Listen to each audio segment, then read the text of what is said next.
이게 왜 하냐면 네. 사이언스 골든이 사실은 과학예술융합인데 거기서 과학의 가장 큰 부분이 공학이잖아요. 그렇죠. 그래서 공학자가 좀 어떤 새로운 연구를 할 수도 있다. 그 중에 하나가 이제 공학자들, 공학자가 공학자도 만나 뵙고, 네. 과학자도 만나 뵙고, 예술가나 이제 인문학자들도 만나서 얘기를 좀 진행해 보면 어떨까라고 오늘 이제 올해 한번 생각을 해봤어요.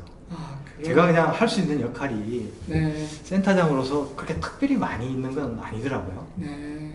그러니까 늘 또 하는 일이 뭐 실험실 가서 실험하고 논문 쓰고 이러다 보니 네, 그래서 좀 색다른 시도들을 해보면서 사실은 한국뿐만 아니라 뭐 전체적으로 사실 공상 교수님을 제일 먼저 하는 거예요. 일정을 제일 먼저 잡고 영광스럽습니다. 예, 네. 하고 후르마이 교수님을 몇 주 전에 다녀왔어요. 예. 예, 그래서 이제 그분은 또 이제 얘기한 다음에 뭐 다른 일로 동경대에서 좀 톡을 하나 해달라고 해가지고 간 김에 했고, 그때 이제 제가 이메일 들었을 때 홍상환 교수님이 이제 첫 섭외를 했고 생각이 딱 났어요. 네. 그래서 하면서 이제 하고 결과를 뭔가 이렇게 내가 좀 듣고 동 교수님한테도 좀 드리고 그래서 이게 공학자도 이런 연구도 하고 또 만약에 가능성이 있잖아요. 뭐 논문으로 낸다든지 뭐 인터뷰 논문을 낸다든지 꼭 논문은 안 내더라도 이게 후학들한테 좀 조언도 되고 이래서 예, 맞아요. 마련한 기회입니다. 네. 예, 부담을 가지지 않으셔도 되고 그냥 또 아카이브로만 남을 수도 있는 그런 절차입니다. 뭐 그런 차원에서는 네. 저도 편하게 네. 얘기할 수 있을 것 같고 네. 그다음에 두 번째로는 사실은 요새 뭐 동영상으로 이제 젊은 세대들하고 어떤 면에서는 대화를 하잖아요. 네. 그런 차원에서도 이런 네. 조정 교수님이나 제가 어떻게 보면 이제 나이로 봤을 때도 네. 이제 뭔가 인생을 돌아보면서 얘기할 수 있는 그러니까. 그런 나이가 된 것 같아서 벌써요? 글쎄요, 하여간 지금 네. 50대 중반을 넘어가니까 네, 맞습니다. 그런 차원에서 보면 네. 뭐 진솔하게 이렇게 네. 또 평생 같이 커리어를 어떤 면에서 네. 쌓아왔고 네. 그런 측면에서 보면 진솔하게 이렇게 대화를 하면서 얘기하는 것이 어떤 면에서는 남들이 또 봤을 때 또는 네. 젊은 후학이 봤을 때 네. 뭔가 도움이 되지 않을까 하는 생각도 있네요. 네. 네. 도움도 당연히 될 것 같고요. 네. 특히 이제 홍 교수님이 제일 먼저 떠올랐고 예. 이게 이제 증거로 남은 그래서 네, 제가 거짓말 맞습니다. 못하는 거고요. 네. 이게 그래서 처음에 이제 이 아이디어라면 아이디어인데 이걸 이제 딱 떠오르고 이제 집사람한테 이런 걸 한번 해보고 싶다니까 집사람이 되게 좋은 것 같다. 뭐 어디 쓰든지 간에 그렇죠. 그 후학들한테 좀 참고될 수 있는 누구를 제일 먼저 만날 거네요. 네. 되게 궁금해하더라고요. 그래서 떠오르다가 홍성 교수님을 제일 먼저 하고 싶다. 제가 그렇게 얘기했더니 영광스럽습니다. 왜 그러네요. 왜 그래? 그래서 왜 그럴까? 저도 잘 모르겠어요. 근데 어쨌든 떠올랐고 또 우리 저보다 연령이 많은 교수님들도 많이 계시잖아요. 맞아요. 예, 그분들한테 하는 게 어쩌면 뭐 이게 뭐 아무것도 아닌데 혹시라도 알게 되시면 섭섭해 하실 수도 있는데 또 아무것도 아니고 하지만 저한테는 굉장히 중요한 계기가 되는 마음가짐을 가지고 이제 시작을 했거든요. 그렇죠. 근데 홍 교수님 먼저 생각이 났고 그래서 이 자리가 마련된 겁니다. 감사합니다. 그리고 영광스럽고 다만 이제 걱정되는 것은 제가 말을 잘 못해서 어떻게 두서없이 그냥 장하게 얘기만 할 것 같아서 그런 그래서 점에서 됩니다. 걱정이 되는데 네, 어쨌든 그래서 됩니다.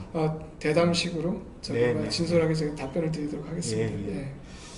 그래서 저도 이제 어떤 질문을 드리고 거기서 나온 거 가지고 또 서로 질문을 해도 되고요. 이제 제가 주로 질문을 드리겠지만 제가 먼저 뭘 시작할까 이렇게 하다가 늘 이제 이 질문으로 먼저 해야지 이런 항상 어디를 가든지 결심한 질문이 하나 있는데요.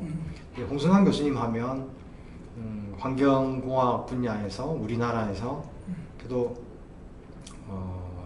어떤 업적이 많은 분 중에 한 분이라고 당연히 누구든 인정을 하고 저도 그렇게 생각하고 홍 교수님도 어느 정도는 이제 본인의 여러 가지 부분들을 흐뭇해하지 않으실까라는 생각을 하거든요. 예, 그거는 조금 제가 잘 모르겠는데 어쨌든 그래서 거기 이어서 혹시 남아 있는 지금 이제 그래도 꽤 많은 기간 이제 교수로서 커리어가 남아 계시지만 어떤 목표가 아직 남아 계신지 좀 알고 싶어요. 알겠습니다. 일단 업적이란 말을 하기에는 아직은 제가 미완성인 것 같고요. 그 다음에 미완성이란 말은 어떤 면에서 보면 아직도 완성하지 못한 일들이 많다. 즉 다시 말해서 뭔가 목표가 아직도 있고 내가 하는 일은 진행 중이다 하는 생각이 듭니다. 그 질문을 들어보니까. 그런데 어느덧 아까 초반에 말씀드렸지만 조재현 교수님이나 저나 나이가 이제 한 50에서 50대 중반을 넘어가니까 그전에는 몰랐는데 이제 좀 끝이 보인다. 커리어에 끝이 그렇죠. 보인다 하는 생각이 이제는 들기 시작해요. 그런 차원에서 보면 지금 질문하신 게 어떤 면에서는 저한테 굉장히 절실하게 와닿는 질문이라고 생각하는데 지금까지 열심히 일을 했고 또 그리고 업적이라까지는 모르겠지만 정말 논문이든 연구든 어떤 프로젝트든 다양한 방면에서 열심히 해온 건 사실인 것 같아요. 저도 이제 돌이켜보면. 그런데 아직 이제 끝이 보이는 그 한 10년, 10여 년 남은 기간 동안에 무엇이 남아있을까? 이 생각은 이제 슬슬 할 때가 된 것 같고, 사실은 최근에 그런 생각이 좀 들고 있거든요. 네. 그렇다면, 아까 말씀드린 대로 아직도 하고 싶거나 또는 목표를 하고 있는 것들이 아직도 많이 남아있는 건 사실인 것 같아요. 자질구레하게 개인적이든 또는 커리어적으로 뭔가 할 수 있고 싶은 것들은 좀 많다고도 볼 수가 있는데 아직은. 근데 그런 중에서 좀 특이하게 좀 꼽아보자. 그리고 이렇게 얘기를 좀 하고 싶다 하는 부분을 찾아보면 저는 그런 것 같아요. 지금까지 연구 프로젝트 많이 하고 그리고 논문도 꽤 많이 쓰고 해왔는데 그러한 결과들을 실생활에 적용시켜서 세상을 바꿔놓았느냐 하는 질문을 나한테 하면 정확히 또는 자신 있게 그랬다 하고 얘기할 수는 없는 것 같아요. 아직까지는.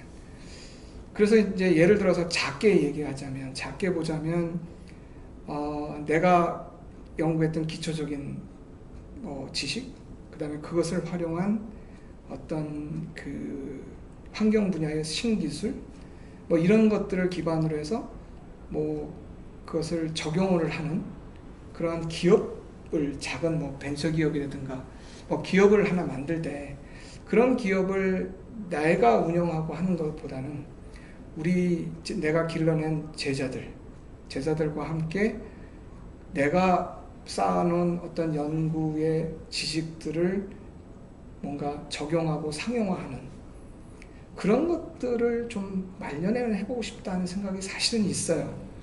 그런데 이제 생각만 그렇지 사실은 교수라고 하는 직업을 제가 지금 택해서 하고 있으면서 저는 나름대로 연구를 하는 목적이 뭔가 교수는 지식의 전달자가 아니라 지식의 창조자여야 된다. 그런 생각을 하는데 그렇게 지식의 창조자가 되는 중요한 이유는 그런 창조된 기술을 죽지 않은 산 기술을 또는 산 어떤 지식을 제자들 또는 후학한테 넘겨주고 싶은 마음이 있거든요. 그래서 하여간 정리를 하자면 지금까지 해오는 많은 연구 내용들을 바탕으로 해서 실생활에 적용되는 그러면서 그것이 뭔가 사회에 조금이나 도움이 될 수 있는 그러한 역할이 하고 싶다. 그것이 기업을 만들어서 뭔가 기술을 상용화하면서 적용하는 그런 것도 될 수가 있고 또는 학교에서 후학 양성을 통해서 뭔가 후학들이 그걸 사회에 적용시킬 수 있는 그런 토대를 만드는 것도 될 수가 있고 뭔가 그게 남아있지 않는가 그런 생각이 들어요. 아무리 논문도 많이 쓰고 프로젝트도 많이 했지만 그런 결과들이 사실은 예를 들어서 환경 인프라 국내든 해외든 환경 인프라에 무엇을 바꿔놨는지 무엇을 향상을 시켰는지 정확히 나한테 물어보면 잘 모르겠어요. 아직까지는 나름대로 조금씩 얘기할 것들은 있어요. 얘기할 것들은 있는데 그게 나만의 역할 또는 나의 어떤 큰 역할에 의해서 만들어졌느냐 하고 물어보면 잘은 아직까지는 모르겠어요. 그걸 자신 있게 대답할 수는 없을 것 같거든요. 그래서 그런 부분들을 좀 말년에 또는 뭐 은퇴를 하더라도 지속적으로 했으면 좋겠다는 생각은 있습니다. 그게 우리보다 먼저 이 환경공학을 하신 선배 교수님들도 다 비슷하게 느끼고 느꼈었을 것으로 맞습니다. 이제 예. 생각이 들고요. 그럼 잠시 이제 좀 과거로 홍성현 교수님 예. 과거로 한번 돌아가서요. 정말 제가 예. 그 사바티카를 이렇게 음. 미국에 나가 있을 때 저한테 전화한 거 기억나세요? 뭐 전화하고 뭐 여러 가지 네. 에피소드가 많죠. 예. 그때 이제 한국에 들어오실 맞습니다. 예. 그런 시점이었는데 저한테 이제 갑자기 전화를 이제 기억이 잘 안 나요. 근데 전 음. 전화를 받은 건 기억이 네. 나는데 그때 이제 한국에 들어갈 오프를 받았는데 홍상 교수님이 어떻게 생각하느냐 저 교수님이 이렇게 저한테 물어보셔서 맞습니다.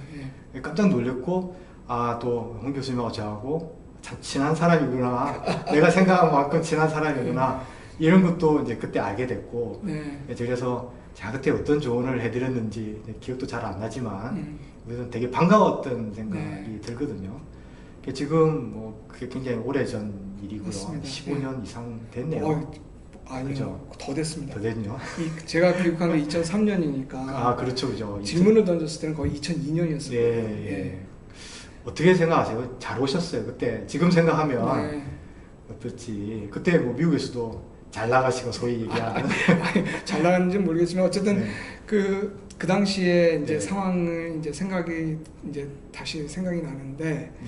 어쨌든 그때 그 미국에서 이제 그 플로리다 대학교 유니버시티 센트럴 테니어 받으셨죠? 예, 유니버시티 예, 센트럴 예. 플로리다에서 네. 6년 차가 되면서 이제 테니어를 심사 중이었는데 테니어 네. 심사가 잘 진행되고 있어서 네. 사실은 테니어 심사가 통과될 거라고 생각했던 와중에 그렇죠. 이제 고려대학교에서 이제 네. 오퍼 또는 기회가 왔었어요. 그랬는데 이제 제가 조금 제 자랑을 하면 한 4년 차, 5년 차 됐을 때 유니버시티 센트럴 플로리다에 보면 홀 오브 페임이라고 해서 그 교수님들을 이제 평가를 해요. 이제 학생들이 한 평가가 50%, 그다음에 동료들이 평가가 한 50% 해가지고 프로페서 오브 더 이어 또는 뭐 티칭 어워드, 언더그레이드 티칭이라든가 이런 쪽에 어워드를 주고 1년에 한 사람 정도 뽑아가지고 상을 주고 합니다. 그런데 제가 그거를 사실은 2002년도였나요? 2001년도인가 지금 기억이 왔다 갔다 하는데 그 당시에 그걸 받았어요. 네. 그걸 받다 보니까 잠깐만요. 받다 보니까 어쨌든 미국에서 나름대로 커리어를 이제 어느 정도 쌓았다. 물론 이제 그 이후에 이제 연구든 뭐든 이런 쪽으로 이제 업적을 더 쌓아나가게 되겠지만 교수로서는 어느 정도 인정을 학생과 특히 저는 학생들한테 인정을 받았다는 게 굉장히 자랑스러운데 그런 시점이었었어요. 그랬는데 이제 미국에서는 또 특이하게 교수가 꼭 파이널 이그제미네이션 기말고사는 프락터링이라고 그러죠. 시험 감독을 해야 됩니다. 그 파이널 이그제미네이션은 한 3시간 정도를 보니까 예를 들어서 제가 97년대 교수가 됐으니까 그 당시만 해도 그렇게 뭐 노트북이라든가 인터넷이라든가 이런 것들이 뭐 활발하게 이렇게 기술이 발달된 게 아니었었어요. 그래서 보통 기말고사를 또 이제 프락터링 하러 들어갈 때 시험 감독하러 들어가면 초반에는 이제 학생들 이제 시험을 볼 때 좀 이렇게 관리하는 차원에서 좀 지켜보고 하다가 좀 지나고 나면 이제 나름대로 내가 뭘 하려고 갖고 들어간 것들을 뭐 노트북이든 아니면 논문이든 이런 것들을 보기 시작하거든요. 근데 그것도 사실은 뭐 교수님도 교수생활 오래 하셔서 아시겠지만 그게 또 집중이 잘 안 되잖아요. 학생들 시험 보는 과정에서는. 그러다 보면 물끄러미 이제 앉아서 학생들을 쳐다보고 있습니다. 한 1시간 정도 지난 다음에. 그러면서 이제 그때 제가 느꼈던 건 뭐냐. 그렇게 테녀도 받고, 테녀를 받기 위해서 노력을 했고, 그 다음에 또 학생이든 동료들한테 인정받기 위해서 노력을 했었는데, 그것을 어느 정도 달성하고 나니까 어떤 생각이 들었냐면은, 내가 왜 여기서 계속 교수 생활을 해야 되는 이유 또는 목표가 무엇일까? 그 전에 목표는 테녀 받고, 주위한테 인정을 받고, 그 다음에 어떤 면에서는 그 당시 환경 분야에서 교수를 미국에서 하고 있는 사람들은 저하고 한두 분밖에 없었어요. 그래서 뭔가 아시아인으로서 또는 한국 사람으로서 이 사람들한테 뭔가 프로브를 할 게 있다 하는 목표를 갖고 있었는데 막상 그런 것들을 인정받았다고 생각하는 순간에 제 목표가 갑자기 없어진 느낌이었었어요. 그러다 보니까 이제 다른 목표를 찾아야 되는데 특히 아까 얘기한 파이널 examination 할 때는 한 학기가 끝나니까 열심히 가르쳤단 말이에요. 그리고 또 연구도 해왔고 학기를 마무리하는 시점에서 나름대로 앉아서 학생들이 하는 것을 바라보고 있을 때 많은 생각이 드는 거예요. 그런 와중에 이제 가장 큰 생각이 뭐였냐면은 나는 내가 여기서 이 백인 학생들 또는 미국 학생들을 가르치는 것보다 뭔가 우리나라에 가서 뭔가 공헌할 수 있는 그런 게 없을까 그런 생각을 좀 했고 두 번째는 미국은 전 세계에서 그 많은 우수한 학자들 또는 교수들이 와서 이 전 세계의 어떤 이 환경공학 또는 환경 분야를 이끌 수 있는 어떤 액티비티를 활동을 해나가는데 꼭 내가 없어도 여기는 할 사람도 많고 그렇지 않을까 그런 생각을 했어요. 그러다 보니까 이제 그런 생각을 한 와중에 고려대학교에서 기회가 있었고 그러다 보니까 사실은 이제 우리나라에 와서 뭔가 내가 컨트리뷰션을 할 것이 있다고 생각이 들었고 그리고 나름대로 미국에서 쌓은 경험 그 다음에 지식 이런 것들을 이제 어떤 후학 또는 젊은 학생들 또는 이제 대학원생들한테 줄 것이 있지 않을까 그리고 또 국제적인 경험을 바탕으로 해서 나는 어쨌든 미국에서 그 정도 하고 한 6년 정도의 그 교수생활을 왔지만 그 다음 세대는 나보다 더 국제화된 그 다음에 세계를 어떤 선도할 수 있는 그런 학생들 또는 그 후학들이 나오지 않을까 하는 바람이 있고 그런 후학들을 만들 수 있는 기초 또는 동기부여를 내가 해줄 수 있지 않을까 그런 생각을 했어요 진짜로. 그래서 사실은 테너 받고도 망설임 없이 바로 왔습니다. 네. 예. 근데 그 전에 그냥 사실 홍 교수님과 제가 그 플로리다에서 학회에서 만난 게 아마 제일 처음 맞습니다. 만난 거죠. 네네. 그때 올랜도였던 것 같아요. 저의 길을 확 죽이셨는데 그때 이제 학회에서 2개를 구두 발표하셨어요. 네, 맞습니다. 이제 이전에도 한번 얘기를 제가 드린 것 같은데 영어도 너무 잘하시고 뭐 연구도 잘하셨고 또 이렇게 재킷을 2개를 가져가셔서 맞아요. 예, 그렇게 해서 이게 그때 지금 얘기하신 그것을 이어서 제가 말씀을 드리는 건데요. 그렇게 교수님이 한국에 오신 이유를 그렇게 설명한 거에는 저도 홍 교수님을 그 올랜도 학회에서 뵙고 이제 한국 사람도 저렇게 잘할 수 있구나. 저는 그냥 한국 사람이면 제가 그날 발표는 너무 못해가지고 그렇게 했는데 그런 생각 반대로 이제 생각을 하면 나도 열심히 하면 이제 저분처럼 할 수 있겠구나라는 생각을 좀 가졌던 것 같아요. 그래서 나름대로 좀 연습도 하고 이렇게 되는 거니까 아마 교수님 지금 얘기하신 게 충분히 제가 이해가 되고 공감이 되는데요. 아까 말씀하신 것 중에 그때 이제 제 기억으로는 미국에서 유책학을 강의하셨더랬죠. 맞습니다. 예. 맞죠, 그죠? 제 기억이 맞나요? 네, 맞습니다. 예, 그래서 유책학에 대해서 상당히 이제 저는 좀 오해였거든요. 유책학 하면 되게 환경공학에서도 하지만 되게 토목공학에서도 하고 기계공학에서도 많이 하는 분야잖아요. 네. 그 과목이. 네. 근데 유책학에 대해서 상당히 이제 즐겁게 강의한 거에 대한 경험을 막 얘기를 하시는 거예요, 저한테. 네. 기억나세요, 혹시? 맞습니다. 네, 그래서 이분이 공부하는 걸 되게 좋아하시는구나 라는 생각을 했었거든요. 네. 그때 잠깐 좀 기억나시는 게 있으시면.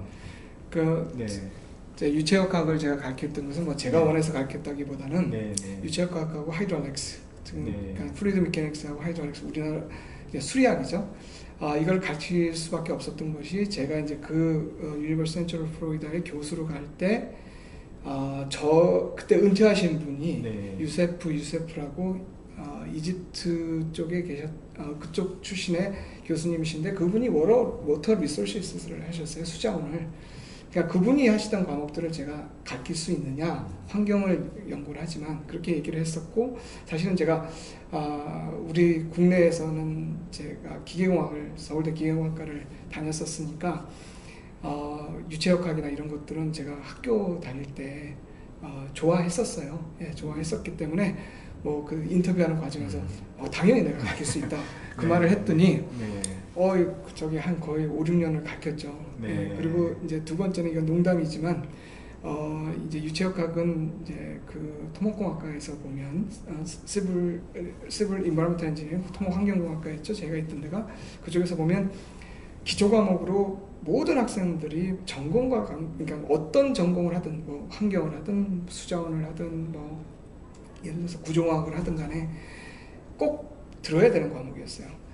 그러다 보니까 항상 이제 수업할 때 뭐 60명에서 70명, 많게는 80명씩 있는 과목이고, 그러다 보니까 미국에서도 나이 드신 백인 교수님들은 꺼려하는 과목이었고, 뭐 그런 여러 가지 이유 때문에 그러니까 제가 유체역학을 주로 제가 가장 나이가 어렸고 그 당시에 그래서 가르쳤던 건데, 그것을 이제 많은 학생을 가르치고 뭐 어렵다고 생각하지 않았고, 나름대로 제가 커리어 교수로서 처음 가르치는 과목이다 보니까 굉장히 즐겼던 것 같아요.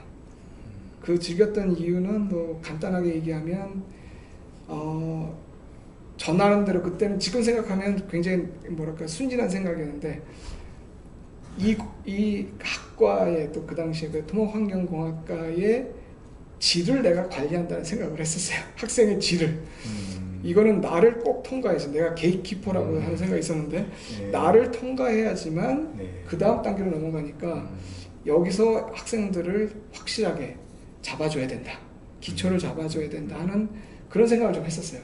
나름대로. 책임감, 그 다음에 그런 의미에서 내가 되게 중요한 역할을 하고 있구나. 나중에 생각하기로는 그 과목이 너무나 그 많은 학생들이 듣기 때문에 백인 교수님들이 주로 백인 교수님이나 또는 뭐 다른 교수님들이 가르치는 게 힘들어서 저한테 주신 것 같은 생각이 드는데, 어쨌든 그 당시로는 저는 굉장히 순진하게 내가 굉장히 중요한 역할을 하고 있구나. 그 다음에 그 후에 이제 학생들 3학년, 4학년으로 올라갈 때 2학년, 3학년, 4학년 학생들의 질 관리를 내가 하고 있구나. 그런 생각을 해서 뭔가 책임감과 그 다음에 중요성을 느끼면서 좀 즐겼던 것 같아요. 네. 그게 이제 그 환경공학이라는 학문을 참 어려운 것 같아요. 저도 고민을 뭐 많이 한 건 아니지만 그래도 꽤 한 사람 중에 한 사람이고, 환경공학에 있는 이제 우리 교수들은 그 고민을 늘 하고, 맞습니다. 만약에 이제 토목을 나오신 분들은 또뭐 유체학이나 아니면 어떤 역학이 이제 꼭 필요하다 이렇게 생각할 수도 있고요. 아니면 뭐 미생물 쪽에 오신 분들은 아니다, 미생물이 없이 어떻게 환경공학을 이해하느냐, 화공 나오신 분들은 또 그렇게 생각하잖아요. 이것도 뭐 지극히 개인적일 수 있지만, 홍성환 교수님은 아까 지금 질 얘기를 하셨잖아요. 환경공학이라는 학문의 우리 사회 기여적인 측면에서 대학이라는 이 아카데믹에서 딱 한 과목을 택한다면 지금의 그때가 아니라 지금 생각하시면 어떤 과목일지, 그리고 그 이유는 뭘지 좀 얘기를 해주실 수 있는지. 그거는 굉장히 중요한 말씀이신 것 같은데, 저는 그거를 뭐 어떤 특정한 과목을 이렇게 집어서 얘기를 한다기보다는요, 우리 환경공학의 어떤 면에서는 어려움을 얘기하는 게 나을 것 같아요. 환경공학의 정체성? 저는 그렇게 생각해요. 그 환경공학이라고 하는 학문을 보면, 특히 학부 과정을 보게 되면 정말 다양한 과목들을 들어야 됩니다.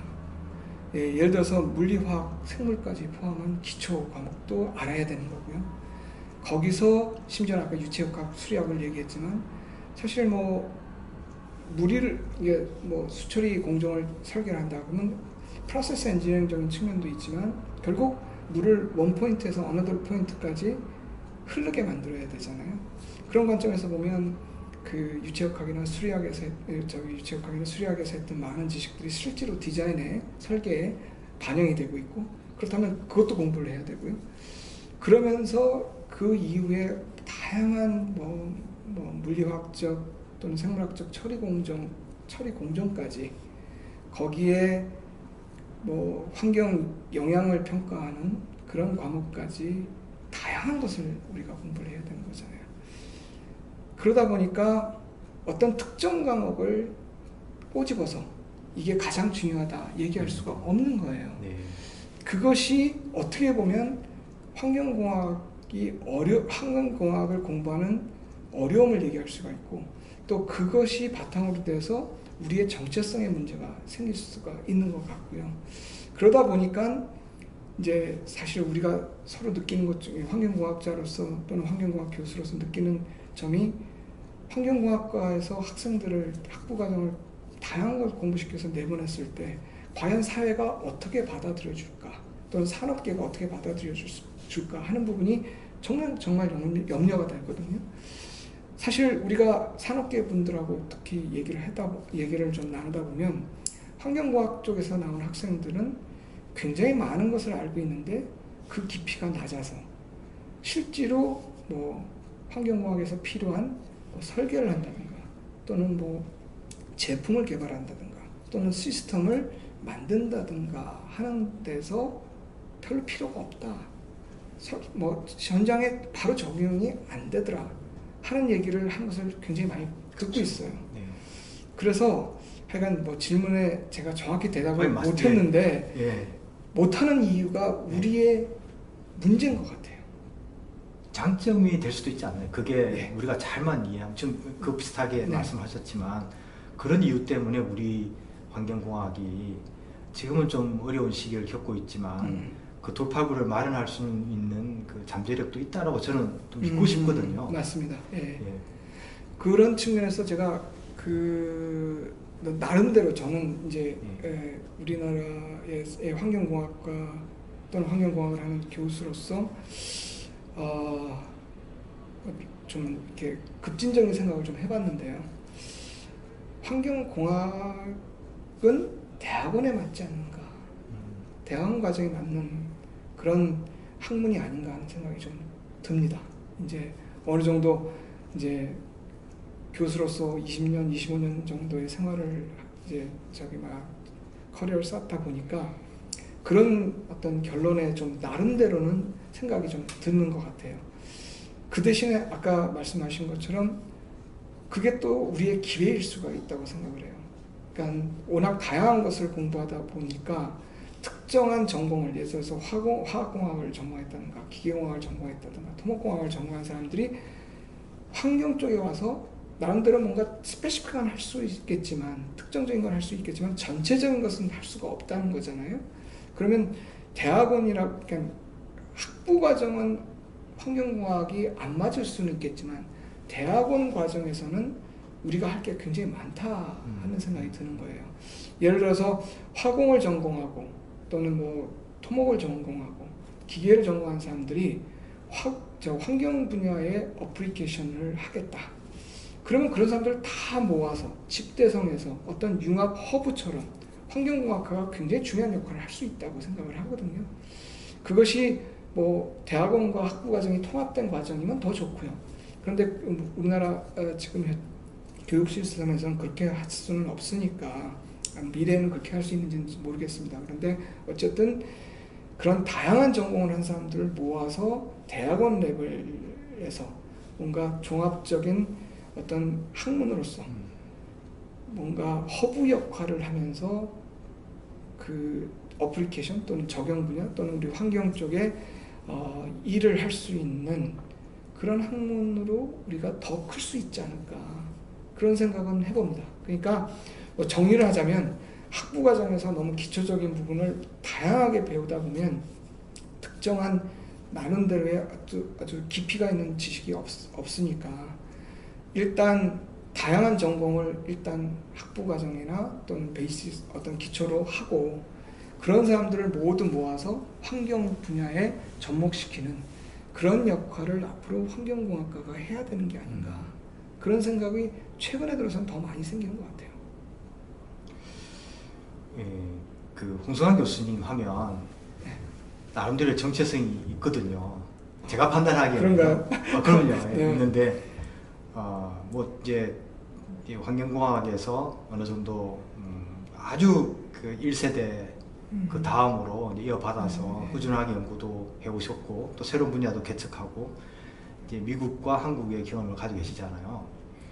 약간 이제 업적에 대해서는 겸손하게 아니다 뭐 있다면 네. 뭐 근데 이제 누구나 다 이제 공감하는 부분은 있는 거니까요. 자신이 무엇이 좀 그런 부분을 만들었을까 이런 생각을 해보셨죠, 그죠? 좀 소개를 네. 해주신다면 왜냐하면 이게 좀 홍성환 교수님을 존경하고 따르고자 하는 화학들이 저분이 어떤 것 때문에 저렇게 이룰 수 있었을까 되게 궁금해 할 것 같아요. 저도 궁금하고요. 그러니까 어떤 면에서 지금 질문한 걸 제가 제대로 이해를 했다면 네. 제가 뭐 예를 들어서 업적이라고 해봤자 이제 제가 했던 거는 연구겠죠. 어떤 면에서 보면 이제 연구를 해서 논문도 쓰고 그 다음에 그 논문을 기반으로 해서 뭔가 그 어떤 지식도 창조를 했고 네. 그리고 또 그런 과정에서 이제 국가 프로젝트나 이런 것들을 많이 해왔던 뭐 그런 것들을 이제 업적이라고 생각을 하면 네. 그런 업적 또는 그러한 실적들을 정말 끊임없이 뭐 매일같이 일어나서 열심히 뭐 정말 어떤 동기부여를 해서 해온 원천이 무엇인가 하는 걸 질문하신 것 같아요. 예. 네. 그거 쉽지 않은 질문인데 저는 결국 제가 나름대로 그 정리를 하면 그런 어떤 그런 노력의 원천은 저는 제가 연구 자체를 즐겼다고는 생각하지 않아요. 그래요? 예, 연구 자체가 즐겼다고 지금 얘기하시는지 아니 아까 제가 네. 유체역학을 가르치는 거나 이렇게 티칭하는 부분에서는 어떤 즐거움을 가졌다 하는 얘기를 했었는데 연구 자체는 제가 즐겁게 물론 연구 자체가 저는 이제 학생들한테 대학원생한테 얘기할 때 우리는 연구를 할 때 그 소위 말해서 하나의 논문을 쓰는 것이 하나의 작품이라고 생각하고 그 작품을 만들어가는 그러한 데서 굉장히 즐거움을 느끼는 건 사실이에요. 하지만 연구가 목적이고 그 목적을 즐기지는 않았던 것 같거든요. 거기에 좀 차이가 있는데 그 과정을 즐긴 거지 그 자체 연구를 어떤 기술 개발 또는 뭔가 기초 지식을 창조하는 것 자체가 목적이 돼서 연구를 열심히 했던 건 아닌 것 같아요. 제가 가만히 돌이켜보면 그 얘기는 또 역으로 얘기하자면 연구는 사실은 여러 가지 직업에서도 할 수가 있습니다. 그러니까 연구를 정말 좋아해서 내가 기술 개발하고 그걸 상용화해서 뭔가 세상을 바꿀 어떤 기술을 만들고 지식을 창조하겠다. 그러면 어떤 면에서는 뭐 국책연구소라든가 아니면 국가연구소라든가 또는 기업연구소에서 또는 뭐 자기가 만든 벤처기업이든 뭔가 자기만의 어떤 그런 곳에서 기술 개발만 하고 또 뭐 지식을 창조하는 부분에만 몰입을 할 수가 있을 것 같거든요. 근데 나는 그것을 원한 것이 아니라 학교에서 또는 대학에서 그런 역할을 했단 말이에요. 그런 데서 차이가 있는 것 같아요. 그래서 제가 나름대로 정리를 뭐 갑자기 해보면 저의 그 에너지 또는 이렇게 연구를 해왔던 원천은 교육에 있던 것 같아요. 예, 교육. 즉 교수는 뭐 아까도 말씀을 드렸지만 지식의 단순한 전달자가 아니라 지식의 창조자이고 그 창조자가 창조를 하는 과정에서 후학이 양성되는 그런 즐거움이 있다고 생각이 들거든요. 그러다 보니까 내가 만약에 연구를 안 했다. 그러면 계속 내가 공부했던 또는 내가 그전에 가졌던 지식을 자꾸 전달하는 역할만 했을 텐데 그러지를 않고 연구를 통해서 어떤 새로운 기술을 또는 새로운 어떤 학문을 만들고 그런 학문을 만드는 과정에 학생 또는 대학원생들이 참여를 해서 뭔가 그 학생들이 교육을 받고 나중에 세상을 바꿔놓을 수 있는 기술을 창조하고 지식을 창조할 수 있는 그러한 역할을 할 수 있는 연구자 또는 후학이 양성됐다 하는 즐거움이 더 컸던 것 같아요. 그게 원천. 예, 그런 것 같아요. 제가 매일같이 연구를 하고 논문을 막 열심히 쓰는 이유도 그런 학생들이 그러니까 학생들하고 같이 얘기할 때, 자, 이번에 이런 뭐 좋은 아이디어를 가지고 이 논문을 한번 써보자 했을 때 그 과정을 즐겼던 것 같거든요. 그러니까 그 과정이 즐거웠던 것은 뭔가 작품을 만드는데 나 혼자 만들면 재미없는 것 같아요. 그 학생들하고 같이 만드는 과정이 정말 즐겁고 그 학생들이 나중에 그걸 통해서 성장하는 모습을 볼 수가 있고 그 성장하는 과정 성장하고 그 후에 그런 실적을 가지고 이제 사회에 나가서 역할을 하는 걸 보면 제가 할 일을 했구나 하는 생각이 좀 들어요. 그래서 학교에 남아서 계속 이렇게 연구를 하고 왔던 것은 그러한 이유가 아닐까.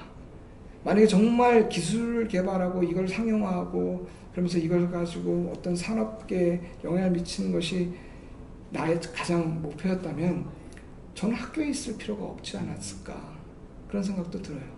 그러니까 지식 전달자 그 이상, 그렇죠. 예, 그 창조해내고 같이 만들어가는 즐거움. 그렇죠. 이게 홍 교수님 말씀을 들으니까 프로페서가 네. 어떻게 우리가 나름대로 정의할 수 있을지 예. 좀 와닿거든요.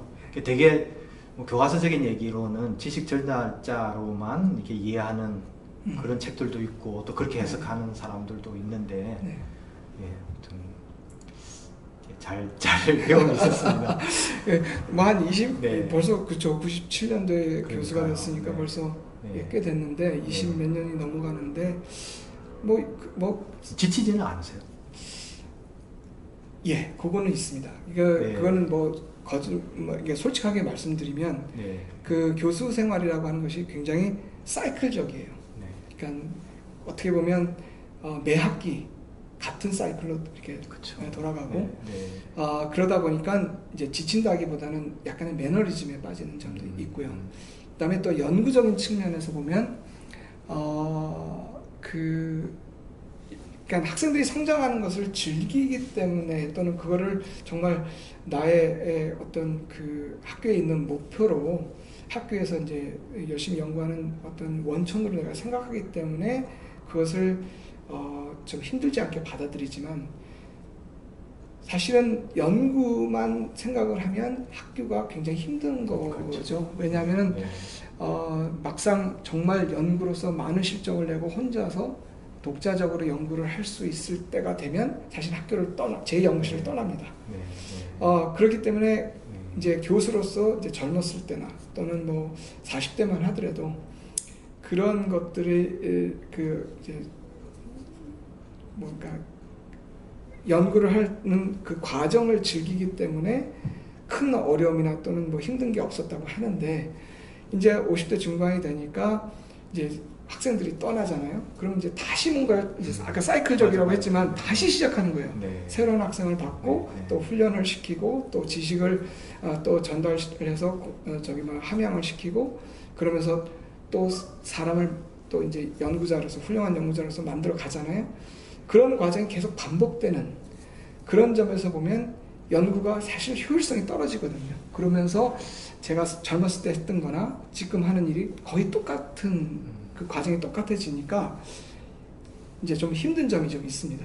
학생은 네. 물론 뭐 바뀌어서 네. 예, 계속 이제 새로운 그렇죠. 새로운 네. 만남이 이루어지긴 하는데 좀 그런 면이 있죠, 그죠? 그렇죠. 그거는 예. 교수로서 그런 농담도 가끔 하죠. 우리 나이 정도 돼서 기업이나 또는 국가 뭐 연구기관에 있으면 주로 매니징을 할 나이인데 매니징을 관리나 하면서 할 텐데 우리는 계속 실무를 띄고 있다. 그런 점에서는 약간 지쳐가는 거다.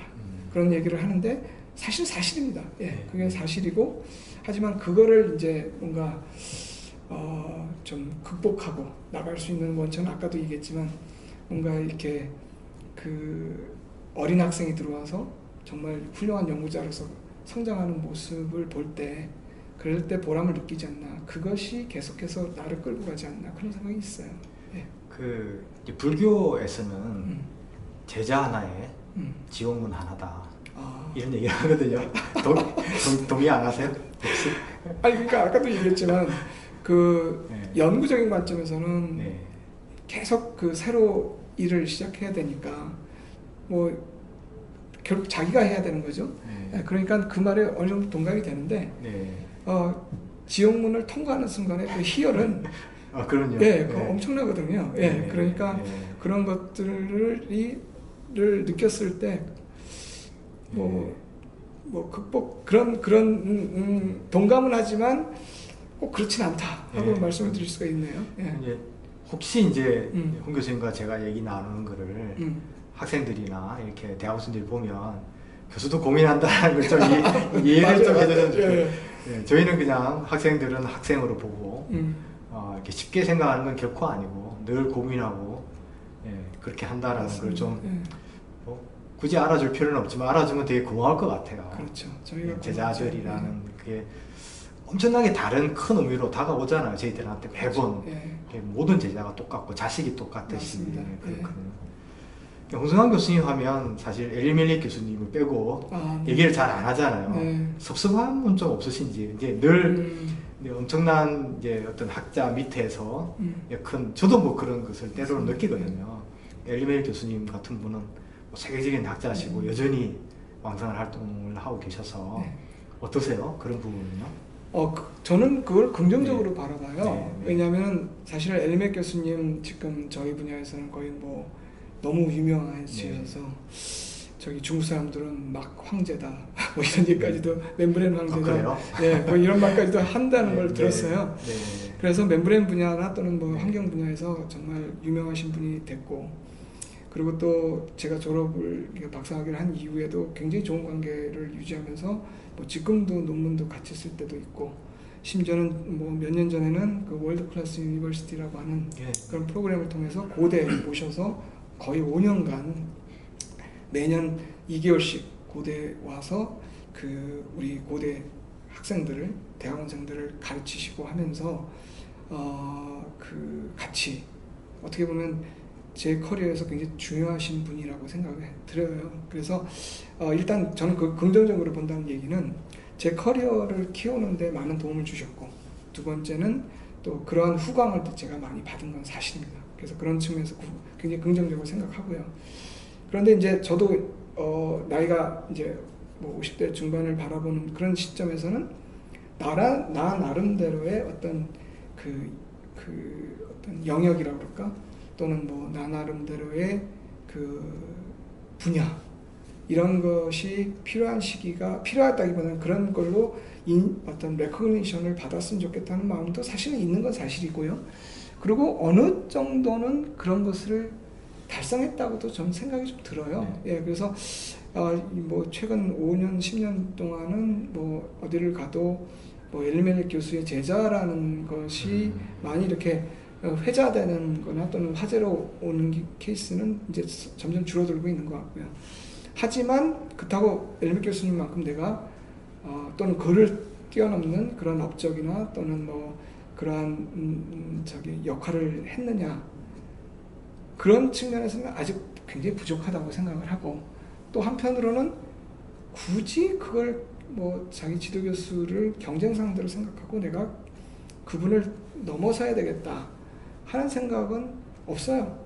그래서 뭐 정리를 하자면 후광을 받아서 많은 도움을 받아서 고맙게 생각하고 하지만 세월이 지나다 보니까 그 그림자를 서서히 벗어나는 것 같고 그런 면에서는 나름대로 만족스러운데 그렇다고 꼭 그분하고 경쟁하거나 넘어설 생각은 없지 않은가 그렇게 저는 나름대로 생각합니다. 만약에 이제 지금 이제 막 그 환경공학 분야뿐만 아니라 공학에서 이제 교수가 되신 후배 교수님들이 있잖아요.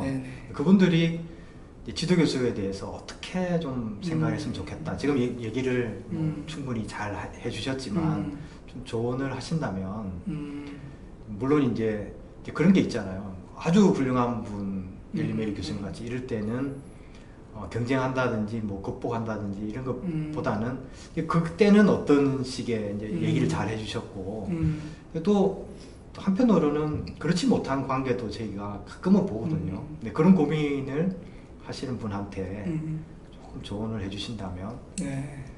어떻게 보면 지도교수를 빨리 벗어나고 싶고 전혀 네. 관계가 없다라고 혹시 믿는 분이 있다면 혹시 예, 조언이 있으시다면? 뭐 조언이라고 할 거는 없고요. 사실은 제가 미국에서 네. 막 교수생활 하다 들어와서 이렇게 느끼는 점이 하나 있어요. 사실 미국에 또는 뭐 유럽에 있는 교수님들, 외국인 교수님들, 뭐 미국 막 백인 교수님들이 가끔 하시는 말씀 중에 하나가 제자를 키워놔도 궁극적으로 계속 인생의 어떤 관계, 인생에서 관계가 계속 유지가 되는 그룹이 아시안 그룹이다 하는 말들이 있어요. 조지현 교수님도 게리미 교수님하고도 지금 네. 계속 좋은 관계를 유지하시고 네. 계속 지속적으로 뭐 코옥 또는 막 개인적인 연락을 하시는 걸로 알고 있는데, 사실 미국에 있는 제자들이 제가 봐도, 저도 교수 생활했지만 지금 한국에 들어와서 미국에서 길러냈던 제자들과 연락이 되는 케이스는 그렇게 많지는 않은 것 같고요.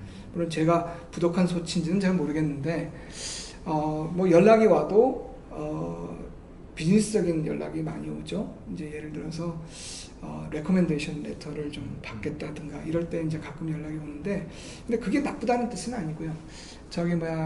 많은 외부의 케이스나 이런 데를 보면 그런 게 뭐 일반적인 게 아닌가, 그러니까 생각이 들어요. 예, 그런데 우리 특히 아시아 사람들인 경우는 지도 교수님이 스승이고, 지도 교수님이 스승이기 때문에 그런 관계가 어떤 사적인 관계로, 공적인 관계가 아닌 사적인 관계로 승화되는 것 같거든요. 나이가 들어가면서. 그래서 이제 젊은 교수들 또는 이제 어떻게 보면 우리가 길러낸 제자들한테 뭐 조언이라고 할 건 없고 그냥 해주고 싶은 말은 결국 제 경험을 봐서는 지도 교수님이 자기 커리어를 디벨롭하는데 도움이 될 수 있다 하는 것을, 뭐 그것이 뭐 정말 눈에 보이는 도움이 아니더라도 도움이 될 수 있다 하는 것을 항상 고맙게 생각해 줬으면 좋겠고요. 그 다음에 두 번째는 커리어를 쌓아나가는 과정에서 같은 분야에 있으면, 미국 같은 경우는 뭐 연구비를 수주하고 이런 과정에서 사실 경쟁 관계가 될 수밖에 없어요.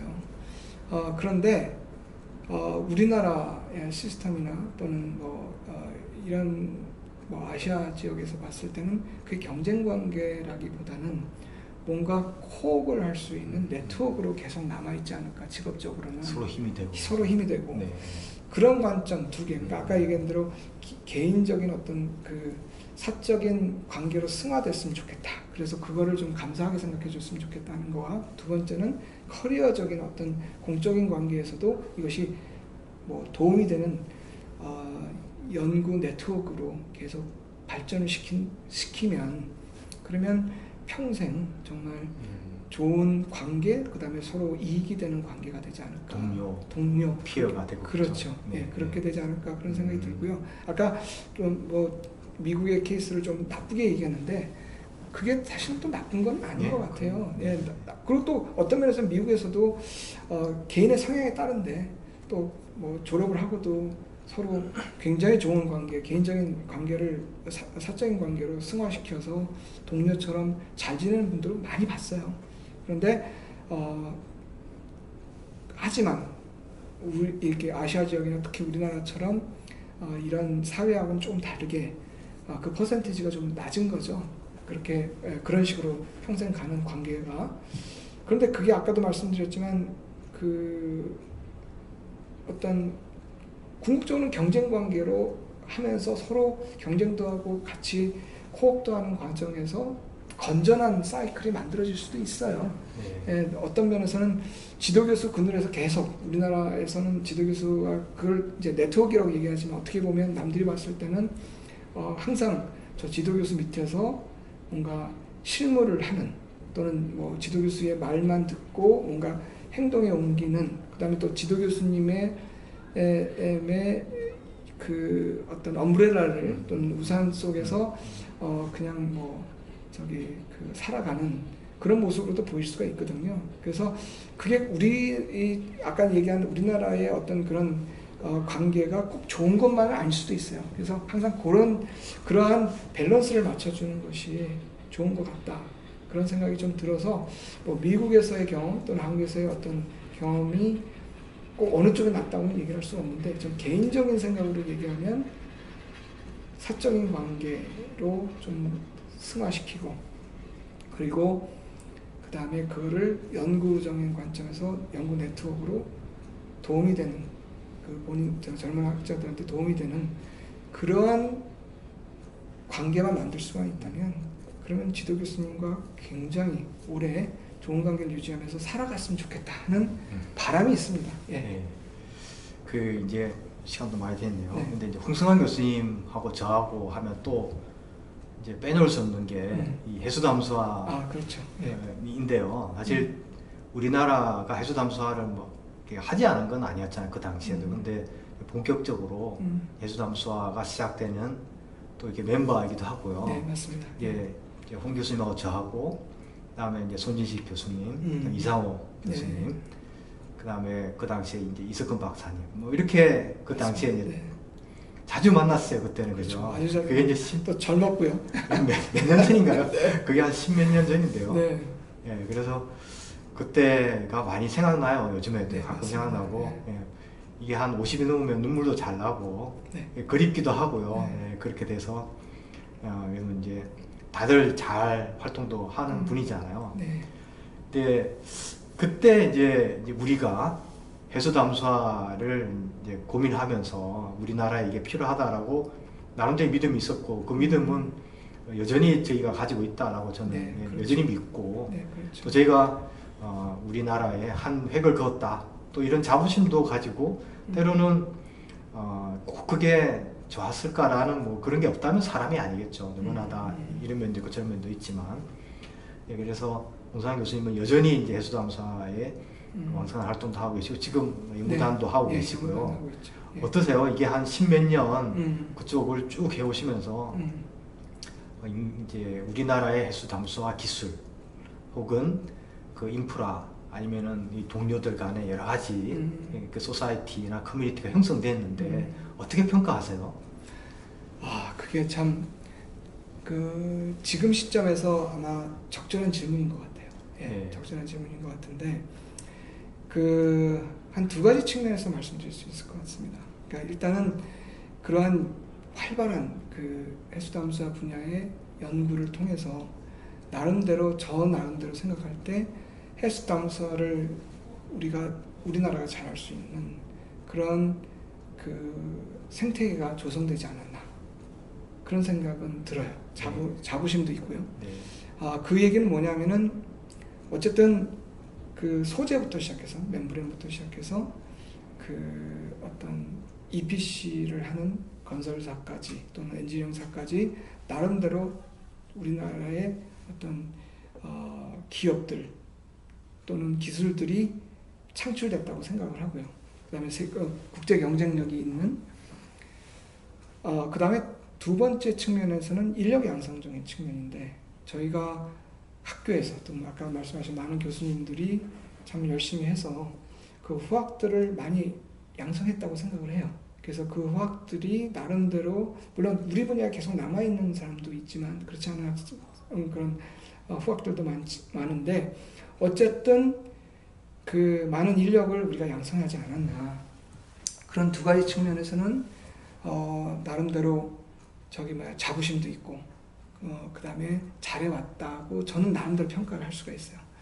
근데 안타까운 점은 그렇게 했는데 물론 이제 좀 올해 이제 대산에 처음으로 해수담수화 시설 10만 톤이 공업용수를 목적으로 해서 발주가 나옵니다. 이게 국내에서는 이제 연구사업으로 했던 기장의 플랜트, 해수담수화 플랜트와는 달리 실제로 커머셜 상용화된 어떤 프로젝트 어떤 그 사업이 처음으로 우리나라의 해수담사 사업이 만들어지는 거거든요. 이걸 지속적으로 우리나라의 물 부족 문제 또는 물의 어떤 불균형한 배분의 문제를 해결할 수 있는 대안으로 대체 수자원으로 지속적으로 뭔가 산업이 국내 시장이 발전해야 되는데 그 부분에서는 아직도 미흡한 것 같거든요. 그러니까 나름대로 기업의 생태계도 만들고 그 다음에 인력 양성도 했는데 이렇게 양성된 기업이나 또는 인력들을 활용해서 뭔가 우리나라에서 수자원적인 측면에서 또는 이제 앞으로 심화될 지구 온난화를 대비한 어떠한 대체 수자원으로서의 시장이 활발하게 형성되고 있다고는 볼 수가 없습니다. 그래서 그 점이 안타까운 거죠. 여러 가지 이유가 있을 수 있겠는데 하여간 그러다 보니까 이제 결국 이제 물론 이제 해수담사는 처음부터 시작이 해외 진출을 바라보고 했긴 했지만 해외에 진출해서 이제 해외로 진출하는 물산업의 대표 주자로서 계속 커야 되는 그런 이제 역할을 해야 되겠죠.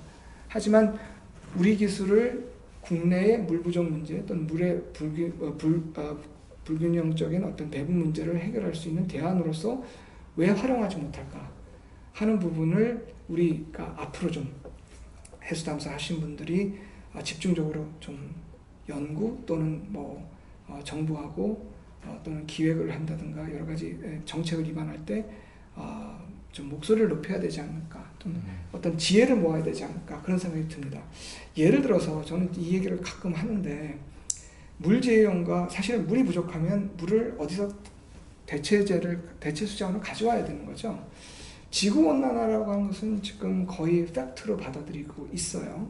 얼마큼 빨리 또 심하게 올지는 저도 모르겠습니다. 하지만 팩트는 지구온난화 온도 올라가면서 어떤 수자원의 부족 문제, 그 다음에 또 시간적, 지역적인 편차 문제는 확실히 있을 것 같고요.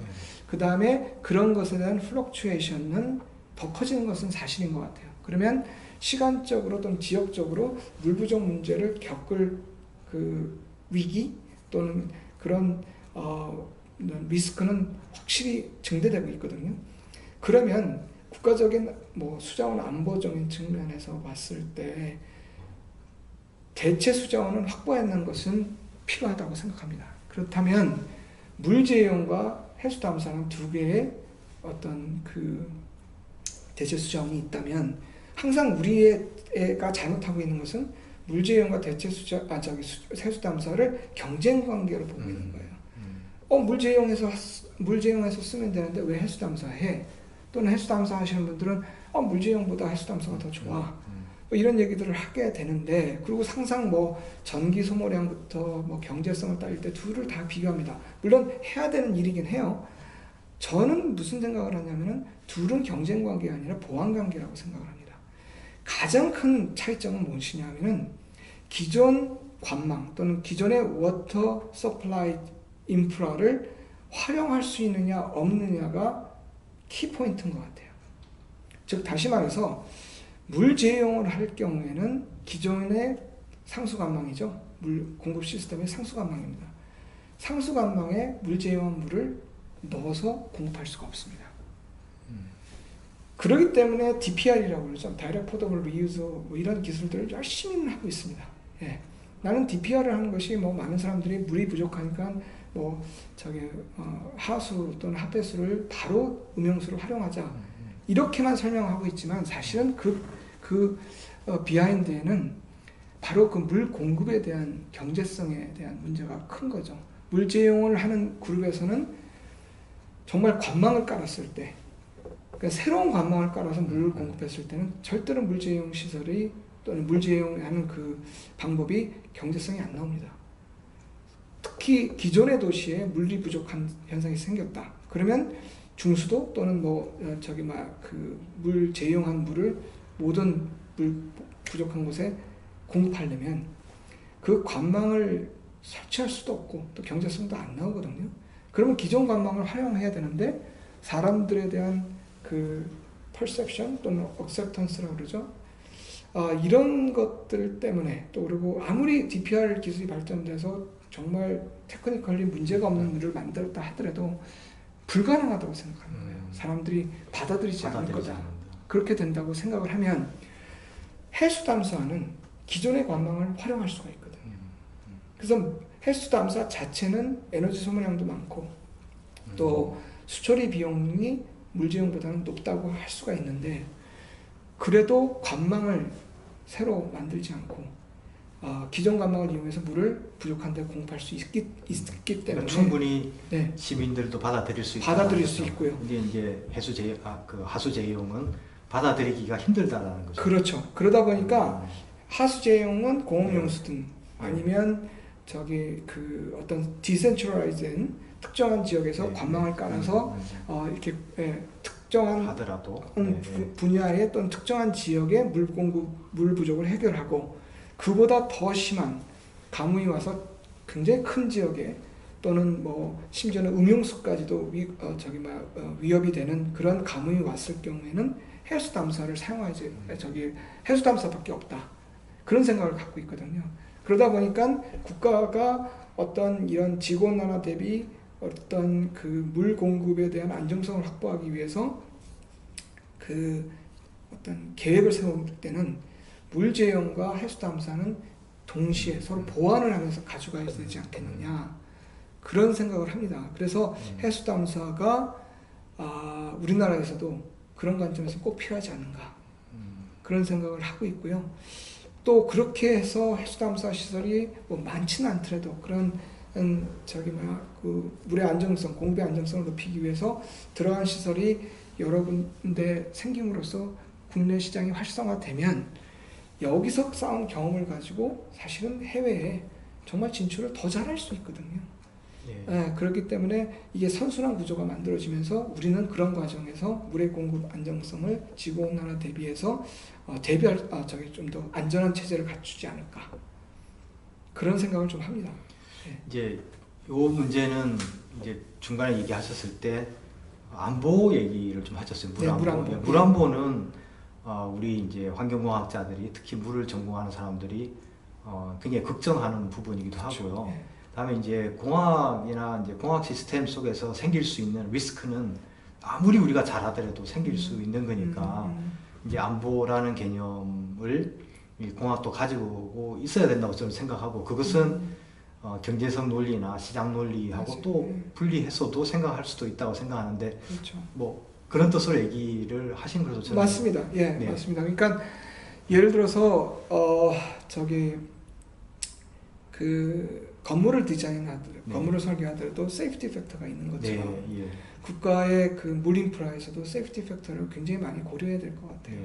그러니까 세이프티 팩터라는 것은 조금 말이 좀 이상하지만 어쨌든 안전율이죠. 그러니까 안전율을 생각을 해서 당연히, 그리고 거기에는 어떤 것이 들어가야 되냐면 지구온난화를 통해서 앞으로 증대되는 그 리스크를 고려를 해서 또 지역적 시간적 편차를 고려해서 정말 안전한 그러니까 지금으로 보면 뭔가 그 오버 디자인돼 있고 그다음에 그 뭔가 그 과다 설계가 되어 있는 그런 시스템이라고 받아들일 수도 있겠지만 그런 안전율 관점에서 보면 좀 더 우리가 편히 잠을 잘 수 있는 그런 관점에서 해수 담수화 시설을 좀 확보해야 되지 않겠느냐 그런 생각을 좀 합니다.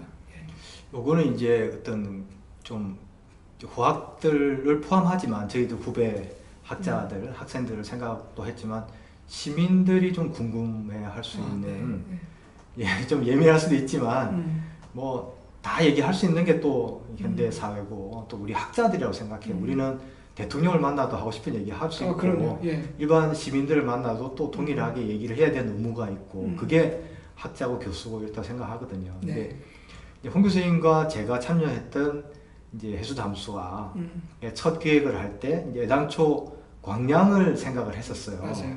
광량을 했는데 이게 이제 중간에 뭐 이제 저는 이제 자세히 잘 몰라요. 그 배경을요.